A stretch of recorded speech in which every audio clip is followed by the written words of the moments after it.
Hi, everybody. It's time again for the Mikey Now podcast. I'm Mikey. And I'm Al. And I'm Nick. Hello. Go ahead and push the button. What's going on? Press the button. Hello. Yeah. Hello. It's not bad. No, it could. I mean, it was a 2-second thing. Pretty man. well produced. Yeah, super well. And you did it quickly, right? The producer assist. You're like Harry Nilsson there. We've been doing shit all day. Mike and I, we've been working on things all day long. All Was day. that what you came up with? The hello? Yeah, that was it. No, Mike's got some, what's the word? Stoves in the fire or something? Coals in the fire right now. But I think it's irons in the fire, but anyway. Thursday, Mike, is really important, right? I got some irons in the fire. Yeah. You know, I've been trying to make a film. Okay. I think that's and awesome. Nick's helped me out with props. Uh-huh. Yeah. So let me ask you, okay, so some of the short films that you've been doing or if you have done, I mean, how do you start it? What's your motivation? How do you get it? How do you get from point A to point B? Let's go right into it. Well, it's a funny thing. There's a way you're supposed to do it, which Nick's pretty well affiliated with. Mm-hmm. And then there's the way I'm doing it, you know, which is a kind of roundabout jackass way. Mm-hmm. Just kicking through, you know. But I did a silent film first. That was a half an hour, and then I did a mockumentary. That's about 40-something minutes. Okay. And now I'm working on something else. Now, what's that term mockumentary mean? I mean, is that actually a term or is that basically? It is. I don't know when it got drummed up, but it's a fake documentary, basically. Okay. You know, so it's meant to look like it's a documentary. So it's completely fictional. What spurs you? What's your motivation when you want to put these films together, and you're looking at short films? You know, what goes through your mind in terms of conceptualization? How do you start? Where do you come up with the idea? Is it something that you've been thinking about for a while, or how does that come about? Yeah, I guess the concepts now are something I'll use an idea that sticks. But originally, I did like a silent film as my first film, and it's a sci-fi sort of silent. It's tongue in cheek. It's goofball more than anything. But when was this? A few years ago. Okay, 3-4 years ago. What one was that? Iris. Oh, yeah. Silent film. Okay. Was that your full? I'm not big on silent films. That was your first full, though? Like feature-length type? That was, first short. Or first film, yeah. Yeah. The first I think film. it's still film, right? I don't actually know what the standard is. I imagine it's probably 50 minutes or longer, right? Well, short films, I think they want usually like a 5-minute category, then a 20-minute and under. So there's and then they have unusually long, you know, between. If you're entering into, so tomorrow I'll be working on a film that a friend is making with the intention of getting it into short film festivals or festivals as a short film. Cheating on And the best way to do it, unless you have a grade A talent in there, so unless you have Bruce Campbell or Michael Tuttle, you know, any of these A-listers, you should try to make a 5-minute film because you could have a really great, amazing 8-minute, the best 8-minute film. Yeah. But they don't have the slot available for you. They might only be able to fit you into this 10-minute period. Yeah. But if you submit a 5-minute film, then they say, wow, we can push that through into that 10-minute period and put another one. So we can screen both. It's about getting your work noticed. It is. Yeah. So if you got 5 minutes, being looked at, it's way better than, you know, an epic. Yeah. That doesn't get viewed at all. I mean, the work has to speak for itself, right? In a that sounds really, really prim and proper. The work speaks for itself. It's really a subjective glance at America. And yeah, you kind of sound like you're selling an Audi or something. I'm just trying to have a conversation with you in terms of how you came back. I didn't know Nick knew more about that in terms of the submission or whatnot, but he knows way more. but I'm gonna cut that. Like I'll tell him I'm doing this right, and he'll be like, "No, you don't do it that way." And I'm like, "Well, I'm doing it that way anyway." So why the silent film? I mean, was it more sound limitations? I didn't have any sound recording gear that was adequate. Okay. Mm-hmm. So you just go silent. And I thought maybe just evolve with the way film evolved. You know? Okay, so I know you did that. And then there was Dave. Remember Dave? That you worked with as well. So how many? Dave Whitman. Right. Yeah. So how many? Wonderful actor. How many silent films have you put together? Not silent films. How many short films have you put together overall, probably? 2 now. Mm-hmm. 2 now. Two. One's 33 minutes, and the other one is 47 minutes. Since what, like So 2050? it's bordering full length. What's full length? Over 50? I want to say it's 50. I'd have to look it up specifically. But So it might be technically full length, but it's a short. So your motivation Full. obviously is passion, I'm assuming, right? Oh yeah, to do it? yeah, Okay. yeah. Because you're gonna just dump money on it, and you're gonna get pissed off at actors, and you're gonna have to bite your tongue, and you're gonna have to eat shit when it rains, and you want to shoot outside, and So you got to be into it, man, because you're not gonna make money at it. right. Well, I mean, what's the end? I mean, is the end goal possibly to be picked up at some of these festivals or whatnot? I mean, what would be, let's say, a big score? Let's say if you were able to put a short film together, Yeah. and you were able to submit it to various entities. Like, what are some of the entities that you would submit it to? I mean, who do you want to see that short film? I mean, that would be a question. I guess somebody in a position to give me money to keep making films, Okay. right? Wouldn't that be it? Right? I guess. Is that the dream, right? If it's a Yeah, passion, no, then your that's dream. the dream. Your is dream. to get Yeah, paid, exactly. right? Yeah, to Your get dream paid is and to do get it. paid. Not even millions, but but to keep doing that, to pursue your passion, and to make movies that you want to make. that I the want to make. reason- Yeah, the yeah. reason- Once you start churning out, Well, exactly, Marvel films or Disney whatever, comedies, then you. The reason I ask you Hallmark. that, is because Oh, if you have a passion for it, which I think I know for a fact you do, I do. Yeah, I'm and obsessed with and that. Do you know that? you have these short, films that you're putting together. Let's say something was picked up. I mean, I guess what I'm trying to figure out is how does somebody get from doing short films to becoming a top director, or like a Martin Scorsese or a Francis Ford Coppola? I mean, what is the dynamic there that allows you to cross those thresholds? I think you have to really not brave out, but tough out making shit. Right? I mean, honestly, you don't want to aim to make shitty stuff, but I mean, early on, your stuff's not going to be out of the gate Stanley Kubrick good. Okay, I got you have to I sort got of you. accept your limitations and also I think cross the finish line with the project. Right. Because at times it's like pulling against it and it's just inching or it just goes backwards a little bit, It's just finishing. Finishing is the big thing. That's a tough one too. Yeah. Because life gets in the way of passion. It does. The second project we were filming, Nick was helping out on quite a bit, and I think it was a year between the second to last and the last shoot day. Yep. Because of the pandemic. Gotcha. And it was essential to get the last shoot day, so there's no way around it. We had to wait a full year. And shit happens. It becomes So would you you rather gotta be patient and assertive. Would you rather be a director at some point in terms of filming and whatnot, trying to put a project together where you were able to get financing for, and you're able to put a big project together? Is there a script, or how does that work in terms of somebody presents a script to you and you're like, you know what, this script is something I would like to follow through with, and I don't know how it works. I'm trying to get an idea in your mind in I don't know terms how of it works short either, films. man. No, but I'm trying to get thinking an myself, idea from short films. Where do you go from there? I mean, where do where is your? I guess the hope is to get attention at amateur film festivals, right? Okay. And then you continue to make more and more films. And the only thing I can think of is you get attention from the right people, and then you also build skill in the process. So if you're not Gotcha. there, you're not there. All right. Which I don't think I'm there. I'm not worth paying. Honestly, really. So I No, mean, he's right. Is it the Tribeca Film Festival? Is it the Sundance Film? I mean, where do you? Is I it put in Cannes? on You some did? of these, like Okay. the Aspen and or the Sundance and Cannes. They sent But- it back. But only to get a rejection letter from they them. sent you a 'cause letter? Did you get a letter? No, but I was hoping to get like some kind of letter. They didn't like, send you anything, or they said no, I think thank they you. just give you the finger. Yeah, they don't. No, it's They like a don't. checkbox kind They of don't thing. do a rejection. I don't even think No. Otherwise, I wouldn't have even. there wasn't like an submitted. online portal that you had to check, right? Like you had to go online and look every day, and you were checking and refreshing. I don't. Oh, jeez. Like college admissions are like that, My brother-in-law is doing that. Oh, okay. So Yeah, okay, he's sharp. He's a sharp cat. not me.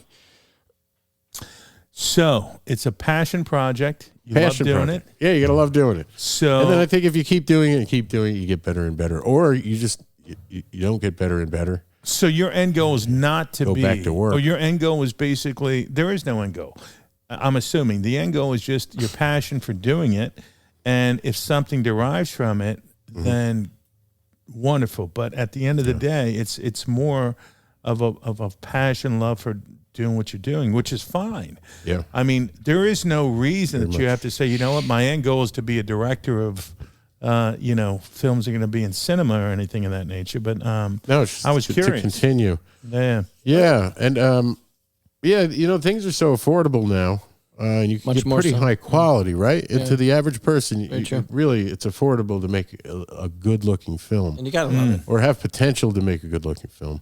Yeah. And so, even if I don't get the big paycheck ever, I can always continue to do it. It's been a great outlet. I think that's awesome, brother. I mean, if it's a passion, then You haven't do seen it. the movies yet. I don't know if Well, I'd I mean, it's just like anything else. I mean, if beating a you're in a, different let's drum. say you're in a band, right? Uh-huh. So there's thousands of bands across the country, right? They love what they're doing. They're never going to be. They'll probably never be a. They're never going to be Motley Crue or They're Frank never Sinatra. exactly. They're not going to be a big Two recording examples. artist, but they love what they do. Yeah. And I sort of equate that to what you're doing at this point. I mean, don't get me wrong. I mean, there's always the opportunity, but at the end of the day, it's about a passion project of what you love doing, and I completely think that's awesome, because a lot of people, I think, like to do things because they think there's a step up, or there's some kind of an end goal where they can make, a ton of money or whatnot, and they leave the passion out of the project.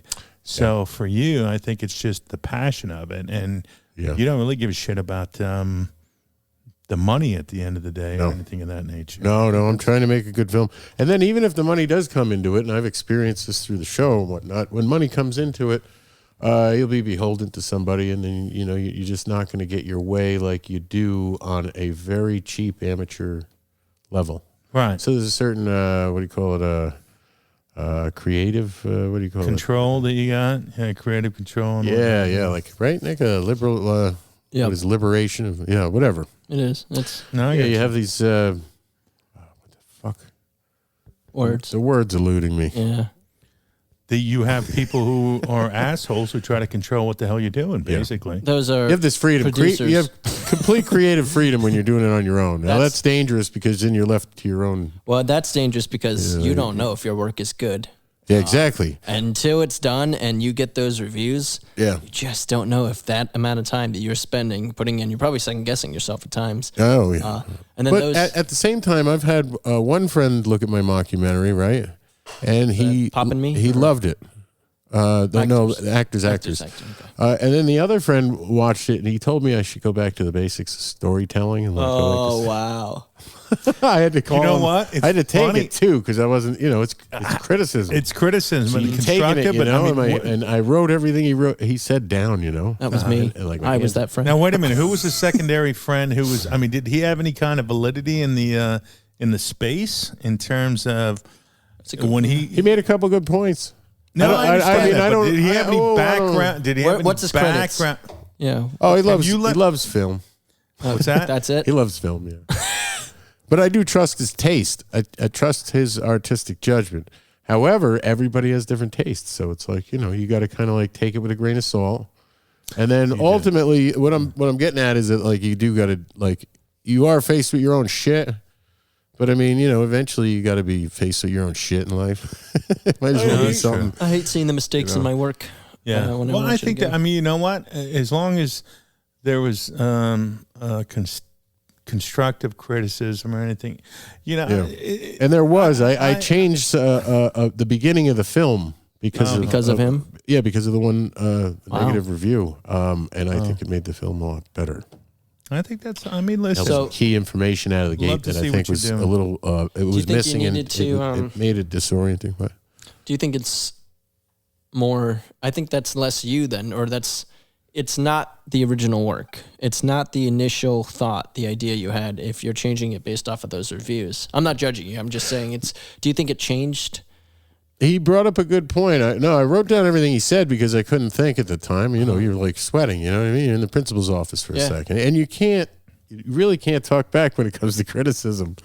Otherwise, you're a baby, and you really should absorb it as an artist. I think you really should just take it on the chin and absorb it. I don't. So disagree. I wrote everything down shorthand, and the one thing I did agree with was this. After thinking about it. It wasn't like I immediately ran and made the decision. It took like another 6 months to really. Yeah. I think figure it out. I agree with you in terms of criticism. I think it's how it's presented to you. How is it placed on a plate? Is it presented gently to you? In a constructive way, or is it just some asshole bashing you to death? Well, for my friend, I think it was harder for him.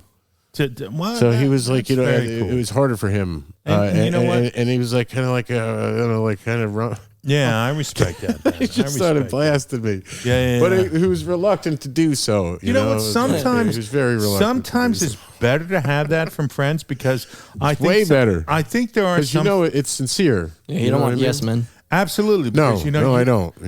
Yeah. You have friends sometimes who are basically just going to say, "Looks great." Yep. Because they don't want to discourage you, but at the same time, they may have different opinions in their mind. Exactly. Yeah. So, I think there is some kind of a point to be made about a good friend telling you, "Listen, I'm not really cool with this or that or whatnot." Yeah. But you also have to take in context what their background is too. So, I mean, objectively, anybody watching one of your short films, I guess, could be a critic because, and it's an amateur.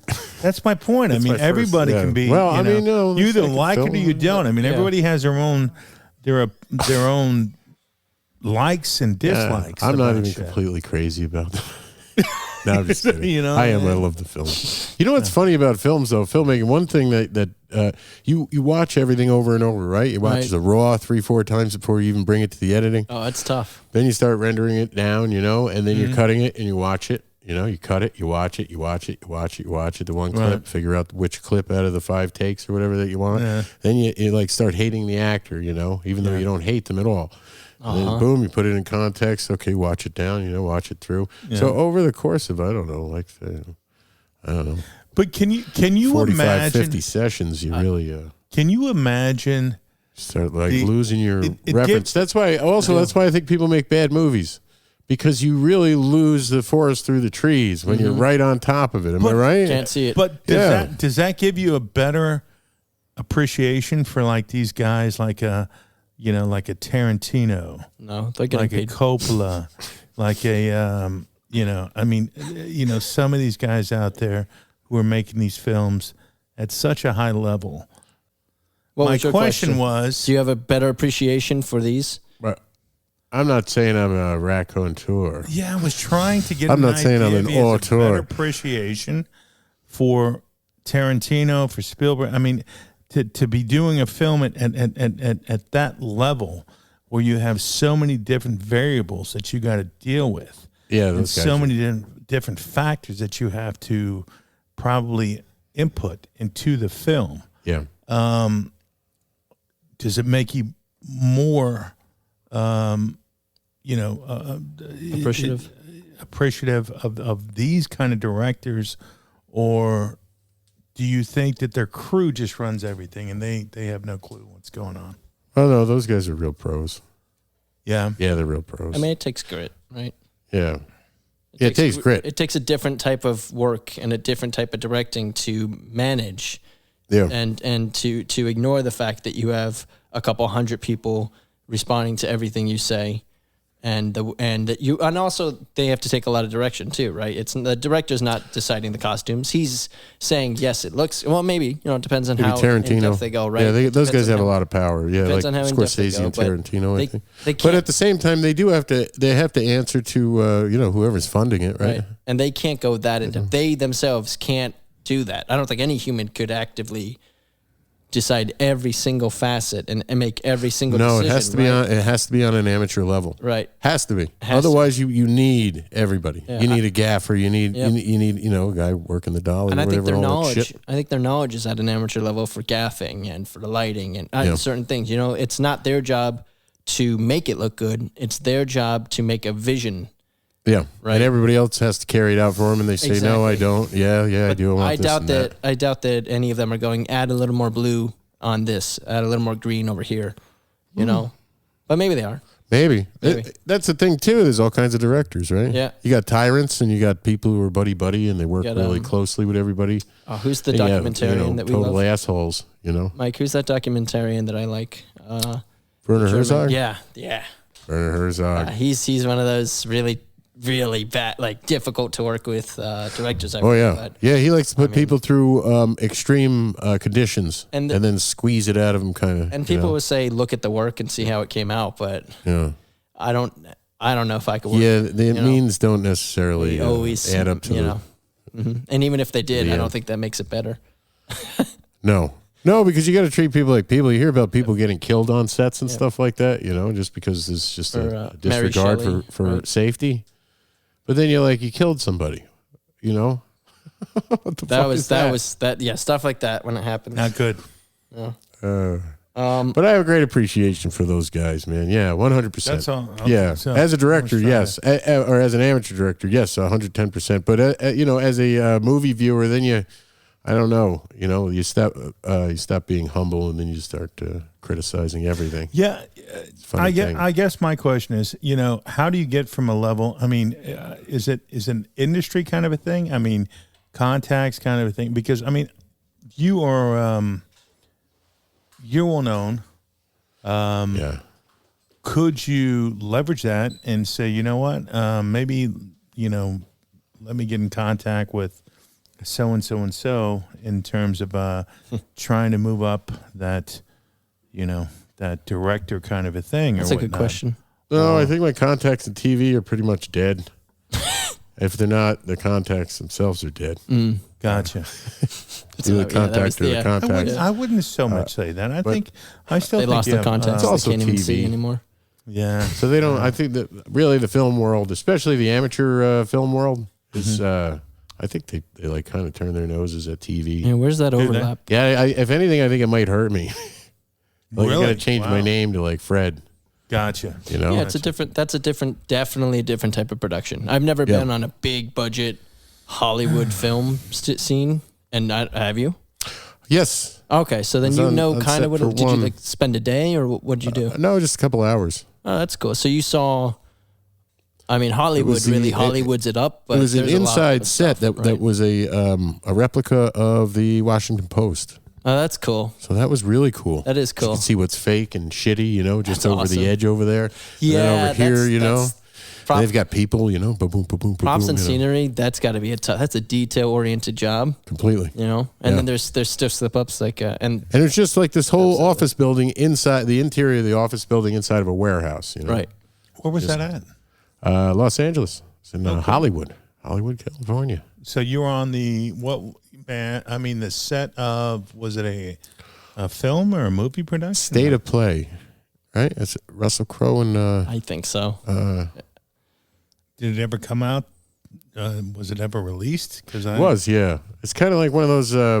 So what was your role? Like All the President's Men, kind of. I didn't have a role in it. No, I was just on set visiting. Oh, okay. One of the, if you look at Tarantino's movie, Once Upon a Time in Hollywood. One of the, I really, really like that movie a lot. Yeah. But I look back there and I look at, I think they had that one scene, they're out in the desert, and the fashion nowadays versus back then, they had the bell bottoms and everything. Yeah, like late 60s there, right? Late 60s. Supposed to be 69. In the 70s. Yeah. And they had their fashion statement. And even in the 80s. I think the 80s was more groovy. Influenced by... yeah, baby, yeah. Maybe the hair culture or whatnot, because the 80s, Oh, teased hair, right? Lots hair. of Aquanet. Yeah. Fast Times at Ridgemont High. When was that? Was that 70s or 80s? That's 80s. 80s. Was that 80s? I'm going to say 82. 82. All right. I got it last second. You had everybody. I mean, there was a lot of women who were dressed in like Pat Benatar and all that kind of stuff. Yeah. Remember that kind of? Yeah, with the thing around. Exactly. Right? Exactly. Yeah, like jazzercising and shit, right? Or what? Jazzer, Right? They had the leggings and all that. And they were wearing it to school, weren't they? Oh, they were. They had a good time with You it. missed a good time. Yeah. Then You did. Yeah, stonewashed jeans, right? Yep. Then you Stonewashed had jeans. also parachute pants. Remember that? Yep. With the whole zips going on. We had with it. skids. You had skids. Early 90s, yes, skids. I remember that stuff vaguely, you know what I mean? I was the older kids on the block. I got you. But I remember the parachute. Yeah. You remember the windbreakers, right? That was big for a while. Members only jackets. Members only, my buddy Timmy talks about. Yeah. Yeah, he's a mook from the Bronx. He would go down to the city with his buddies. Yeah. You wear members only. You know what? I wonder Be if coked up on boats. I wonder if you can find one of those nowadays. I don't even think you can find. I don't think they make them anymore. Yeah. I think they're probably more of a. Maybe someone bought them like you- J.C. Penney's. Can you know? explain this to me? collector's item. What? Because what is a members only jacket? Like It what? was just a jacket that probably. It's a really great brand name. It makes was- people feel like they're like literally was hot shit. not, That's why. I mean, if you think about it now, would I wear a members only jacket? No. It's like Champion. They got them here. Yeah, they got Parkers. They don't look great, but they're cool. Oh, really? Members only. Let's see. Members only. $100 on Amazon for There you go. Look at that. members only original iconic racer jacket. And they're probably about $30-$40. Yeah, $20. The Wish app. Yep. Yeah. Yeah, you can get them pretty cheap with holes in them and shit. So, but what's the? But you know what? It's But it probably makes you amazing. feel like you're part of a club, It's amazing. I do an understand. elite club, like I've never yachting been part club. of a group, you know? so There is a difference, and I get it. Me neither. There is a difference in terms of. I can't remember spending a lot of money on clothes or whatnot, but like in today's context, I have my son coming up to me sometimes, and everything is fashion, everything is. You got to be hip. It's all intertwined with the music industry and how the music industry sort of promotes, one piece of clothing or whatnot. Sure, there's the hot shit stuff, right? Right. Like 7 jeans. 7 jeans. Yeah, that's the hot shit thing these days. But that one sweater that you were talking about, Babst? Bape. Bape. Yeah, Bape. B-A-P-E. Yeah. My kid just asked me for that. How much does it cost? $500. $500. I was like, are you out of your... What's he gonna get out of that? Fucking- He's gonna leave it like at gym class or something. Exactly. oh my lord! Wait, okay, but I don't know what that currency is. Hold Z Cavaricci's. That's 90s, but on. Z Cavaricci's. remember That's those true. pants? They came with the belt. Yeah, exactly. But can you imagine? I could not even imagine asking my father for a $500 sweatshirt. My buddy. Oh, sorry. No. Oh yeah, I know. A $500 sweatshirt. He'd tell you to go fuck yourself. Exactly. Wow. Really, and you would deserve it. I think. Yeah. You know what I mean? Like, because you just kind of got what you got when you were younger. But we also, when we were younger, we had to mow the lawn. I guess we're getting back into the reminiscing. Thing, No, but I mean that's fine. But at the end of the day, you had to work for something. But you had to work $500. And it took him the whole year to buy one sweatshirt. do you remember the belt that came with the Z Cavaricci's pants? It was I really do. cheap, kind of like cardboard. My buddy, he tried Batman ziplining down a clothesline with it. My buddy Scotty, he just jumped, and the thing totally snapped. Did it snap? And he landed right on his ass. Oh, he was that's like, right. like, you everybody's laughing at him. He deserves it. Yeah, Yeah. it was fun. I don't get what these kids are asking for nowadays. I really don't. I think they ask for way too much. And what happens is there's something, I guess, you see in the... The pressure is greater, right? Where you used to get hand-me-downs from your older brother, right? And just be like, fuck it, stuff's broken I don't in. even know if it's that, brother. Yeah. I think what happens is they see online, whether it be on Twitter, whether it be on Facebook and whatnot, you see a whole dynamic with a group of people who have a ton of money. Yep. And they're spending so much money, whether it be rappers or whatnot, and they're just spending so much money on this and cars, and every song is, about, bling and all this other crap. So Yeah. internally, they're like, okay, you know what? $100 does not mean anything anymore to them. They're like, or $200 or $300. It's not. There's no factor there because they haven't earned it. Yeah. They didn't work for it. Yeah. So it's That's just the only way to get an understanding of currency. exactly Yeah, is to have to work an hourly. an hourly wage. Or something to that dynamic where you can actually say, you know what, I earned this for a period of time, not when it's given to you. Yeah, other than that, it's just adds plastic. And that's it. Yeah. Exactly. Gosh damn. You guys never asked for anything? When I was a kid, I used to ask to get beaten. Did you? I did, yeah, and I didn't got deserve what you asked it. for. Yeah, I did. So I got everything I asked for. Yeah. I think I asked for things for Christmas and for birthdays. Just You did. out of the blue, I can't imagine I would have done that. Well, I don't think it's that. I mean, don't get me wrong. I've asked for things too, but I was never. Well, you're not a clothing kid, right? Magnanimous. My mother's the clothing person, so I just trust her judgment, and she's the one who would buy expensive stuff for me. Would she thankfully. buy you a nice shit on. $500 sweatshirt? She would, but it would be her buying it. It wouldn't be me going and looking at a $500 sweatshirt. It would just be a $500 sweatshirt. It would appear in my room, and she'd be like, "I got you a new sweatshirt," and then I'd look up the price online, and then I'd cry. Oh, I got you. So you just let her. Wow. What about you? I wouldn't do that. Yeah, honestly, I don't know what I'm going to do when I'm like 50 and I don't have my mom way. anymore to. Oh, buy she's me still going to be clothing. dressing you. She'll be around. She's gonna going to leave. outlast you. How old is she? No doubt. Man. I'm not sharing that information publicly. She's Whatever. 36. She's 27. There you go. Well, then that's really fucked up if she's 27. But anyway. I was adopted. How's that messed up? So. Adopted at age 20. All right, let's not get too far off the mark here, Nick. Yeah. That's good. No, but I mean, if your mother would buy you, then I can't even fathom buying a $500 sweat hoodie for my son. Yeah, but that's different, right? How is that different? Because she's the one that likes buying the clothing. I don't like shopping. I despise shopping. And You're all of 23, it. 24 years old. Yeah. I have Your mother no buying you a fundamental- $500 hoodie is a fucking problem, in my opinion. It'd be amazing.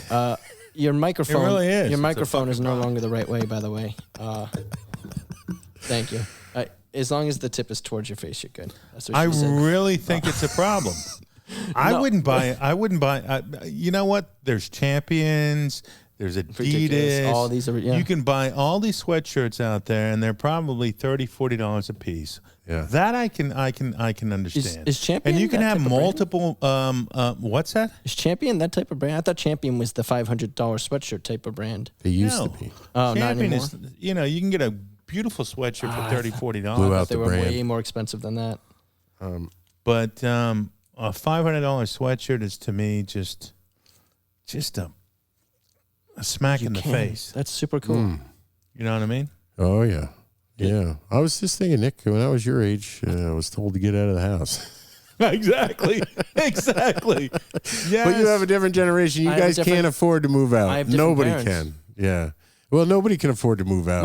My dad raised kids your age. Like when we were younger, right? You could get an apartment, What do you right, mean your with dad a job. raised kids his age? He's Like a in his shitty job. mid-40s. What are My you talking brother about? is in his 40s, in his early 40s, 42 or 43. What do you mean raised him? My father raised his son. Yeah, your father's more like my My father was age. born in 1950, so he's No, raised, when you say raised, I thought you meant like he's still active in raising them. I mean, he's still their father. Yeah, but not Of raising course. them. They're fully grown. Yes, they're fully grown They're now, fully grown, but he raised mammals. kids in that same generation. See, but what And then he happens raised is, me, right? Here's what I think is wrong. And here's what I think is a little challenging nowadays. When I was 18, I left home. I was in a. You were a runaway. I moved out. I was like, you know what? I'm 18. It's time for me to move out. And I moved out, and I went down south, lived in a trailer for 2 years, paid $300 a month for the trailer. It was bug infested, so it's not. expensive. But there was a dynamic that I was like, you know what? Freedom. I'm trying to be myself. That was my dynamic. Yeah. My whole goal was to try to establish a presence outside of the family where you're independent. I think what happens nowadays, and it could be inflation, whatever the case may be. Yeah, it's but really when expensive kids to are live. like in their mid-20s, they're still living at home.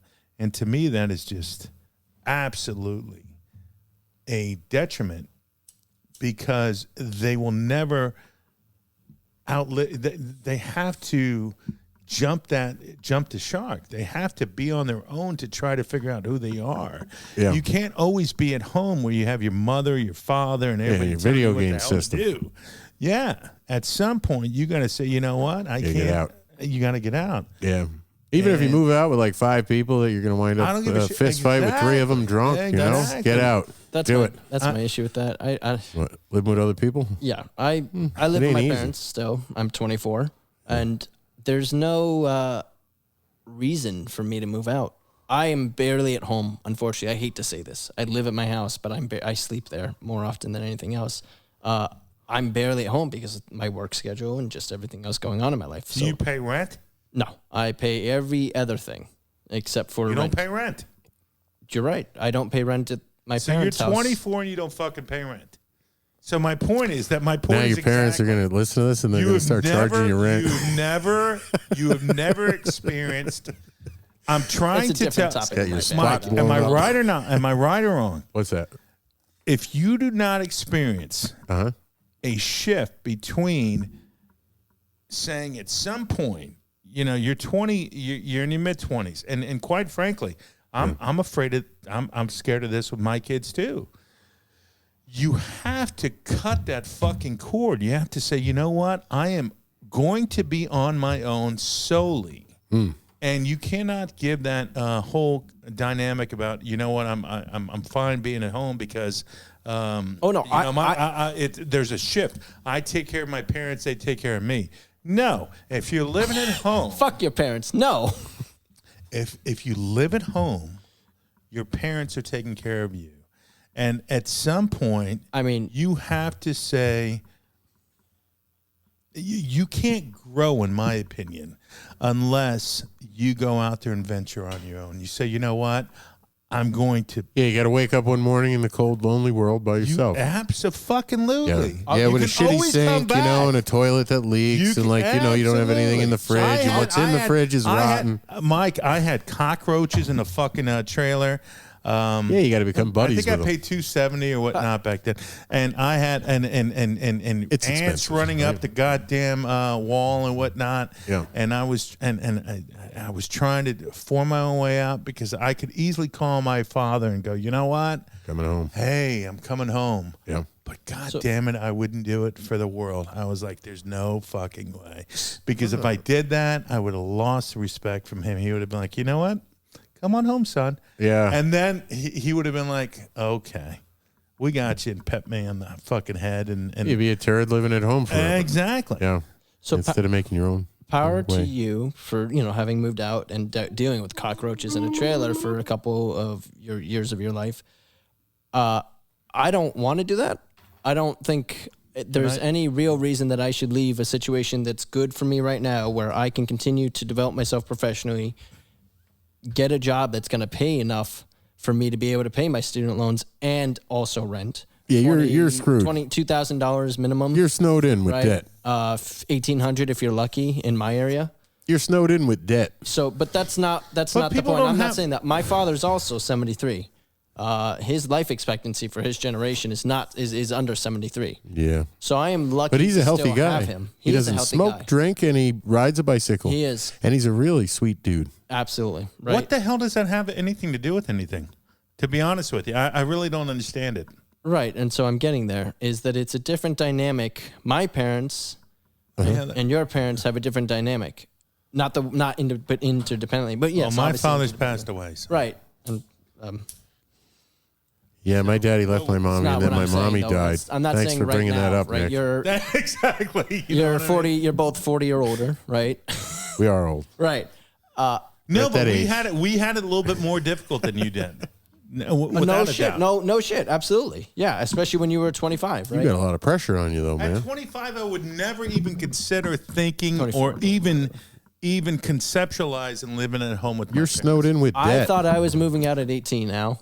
But the world works in mysterious ways. It does not. It works in the way that you want it to. Right. I could go and be homeless and live in a fucking shed. Yep. Or I could actually plan for my future, pay my bills, pay every single bill that I have. Every bill. Right now, pursue a professional career that I want, which takes a little while to find out. And then start your independence in your mid-20s. I don't think either one of you found what you... Would it be fair enough to say... Go ahead. That you He's about to say the most unfair shit ever. No, would it be fair enough? Ladies and gentlemen of the jury, exactly. that Objection. you are, because These youths. I'm wondering now. I'm thinking about it for my son too. Mm-hmm. As we get older, do we rely on our parents more, or do we give them a burden that they didn't have prior? In terms of, I think you're a burden if you want money, but if they get old and sick, you're not. No, and- you're a crutch. no, that I get. I It goes understand both that. ways. My parents know. But yeah, all I think for we that. are sort of like past I think you're less of a 18, burden, right? right? You're kind of a burden to your parents. No, I agree that I think Maybe. it used to be when you. I mean, 18 is college. It used to be you moved out at. You moved out at 18, right? Yeah, hell yeah. Well, yeah, I was about 18, 19. I was about 18. In and out, but I was out 18, by, I packed a trailer and I went down south. That's a pretty big move, man. I moved out to Arizona and failed There at you that. go. I went home. You can always come home, There you but go. what I'm saying is you got to give it a shot. Gave it a shot, yeah. gotta But I give it a did come back shot. with my tail tucked. I give you more But credit. there is more and more kids. There is more and more kids I did. who are living at home That would kill me. in their 30s and whatnot, and they justify it by saying, "Well, X and Y and Z is very expensive," and I get it. Inflation is really hard right now, but that's right now, I right? think it limits them. Will it ever end? What's that? Does inflation No, but decrease? that's right now. That's in the past couple years. I think 24-year-olds back when I was 18 had a much better situation financially than, and a lot. I mean, I don't know too many people You in their get more. 30s, right? It's I don't only know been too many 6 people. years. I don't know too many people who are in their 30s now. So they would have been, 24, my age, 6 years ago. I don't know too many people now that are still living with their parents at 30 or older. I haven't met a single person in my community, in my environment, that still lives with their folks at the age of 30. I don't know. I've met a few people who have gotten married and divorced. Actually, quite a few. I've met people who are just single the entire time, who have bounced around relationship to relationship. Because that's another thing is that, having a partner, having somebody to share that burden with, to share a rent with, and to share all that, that helps immensely, right? I don't disagree with that. I Things like that. get that. You know what happens when people pair off, though? They double their expenses. That's true too. They I think do, almost every time, except for the rent. except for the rent. You Which need is help with the rent. the big one. Because a one-bedroom costs as much as a two. And that's the other thing. Or, you cut your rent in half. I Never do mind feel the bad. So maths. my mother, the way she wishes I was at home more. She wishes I was interacting with them more. I just don't have the time of day as often to do that. Because you're a As much bad as- son. Yeah, I am. I feel terrible sometimes. Yeah, I you don't should be have at the home. time of Do you day eat to- dinner with them? Once in a while. The It's way Once in a while, very do it all I've the not met your time. mother, but it seems like there's a very protective component. Would that be accurate to Oh, say? yeah. That's More of a, Well, I don't know. I can't verify that. you're right, but there's Maybe there is. there a Yeah. protective Oh, there's a component? protective element. Yeah. Is there a coddling I hope. component? She's a good no. Maybe you're the Good only. luck with the coddle. You're the only child. She would like to, right? So she encouraged me to get a They're job. very similar. Like they both like watching a ping pong match. Jesus Christ, Boom, I boom, couldn't boom, even boom, boom, imagine. Mike, Really. Mike has But laughed. no, it's Mike very- has had the it's greatest of entertaining. times watching Yeah. Holy us shit. Because interact with each she other. offsets him. We're and both it's like very just watch, sarcastic boom, to boom, each boom. other. It's fun. They are. They're very sharp people. But no, to use my business degree to make to work at a company the way that she has, the way that she's grown into this But you very got a well business, earning. so does a billion other people. No. Go into corporate the same place that she is. She's asked me, do you want a job? And I don't ever want to work for and or with my parents. Why not? You live with them. I'm gonna go with you there on you that go. one. There's your issue.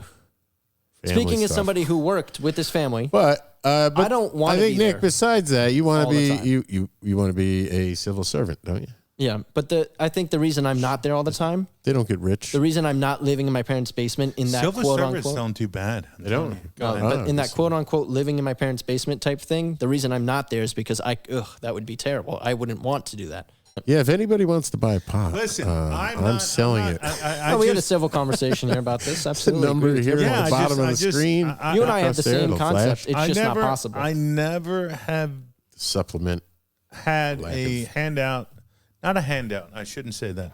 I shouldn't have. Well, they took care of you for quite a while. Who? you know, from being a child all the way up to being an adult. 18.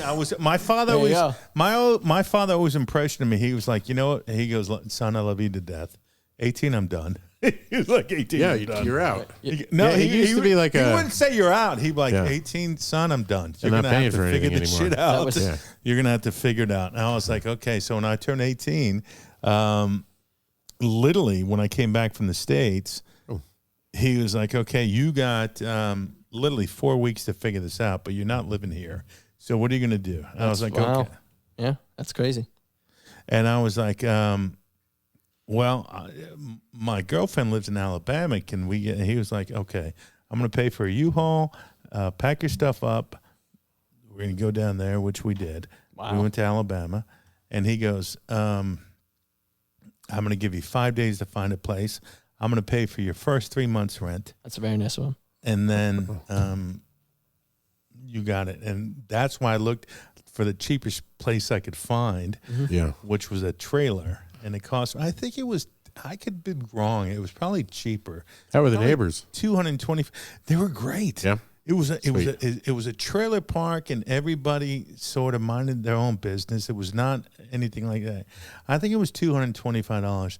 And the thing is, I had my ex-girlfriend who lived not too far from me, but she lived with her father on the base. They had a pool and a house and all that. Ooh, so I went down luxury. there to sort of deal with that misery. But yeah, but my father was like, okay, I got you for 3 months and you're good. So You were paying $560 a month in today's currency, accounting for today's. So I just did that calculation online. Yeah.